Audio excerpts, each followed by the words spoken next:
मुंबई गोवा हायवेवर सतत अपघाताच्या घटना घडत आहेत। अपूर्ण असलेला हा महामार्ग अनेकांचे संसार उद्ध्वस्त करणारा सापळा बनलाय।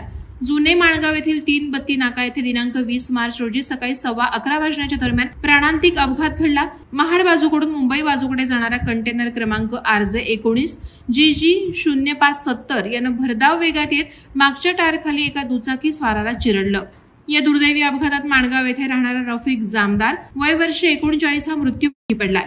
रफिक आपली हिरो होंडा पॅशन प्लस क्रमांक MH06Y4482 घेऊन जात असताना 3 बत्ती नाका येथे कंटेनरच्या मागील टायर खाली येऊन रफिक जामदार याचा दुर्दैवी मृत्यू झाला।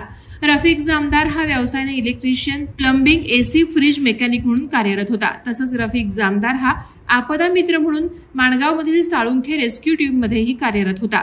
रफिक हा अजात शत्रू म्हणून परिसरात परिचित होता। अनेकांच्या अडचणींना तो स्वतःहून धावून जात असे। मात्र रेस्क्यू टीम मधून आपल्या प्राणांची बाजी लावून अनेकांचे प्राण वाचवणारा रफिकचा अपघाती दुर्दैवी मृत्यू झाल्यानं परिसरात शोककळा पसरली।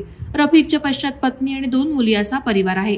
दरम्यान माणगावमध्ये सततची वाहतूक कोंडी, वाहतूक नियोजनाचा अभाव यामुळे हा अपघात होऊन रफिकचा त्याचा आरोप करत संतप्त जमावानं आक्रमक भूमिका घेत रास्ता रोको करण्याचा प्रयत्न केला।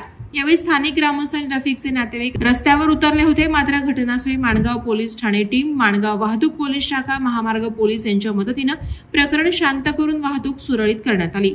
वादळवाडा लाईव्हसाठी प्रमोद जाधव, माणगाव। नवी मुंबई व रायगड जिल्ह्यातील ताज्या बातम्या आणि घडामोडींसाठी सबस्क्राईब करा वादळवाडा लाईव्ह चॅनल आणि दाबा बेल आयकॉन।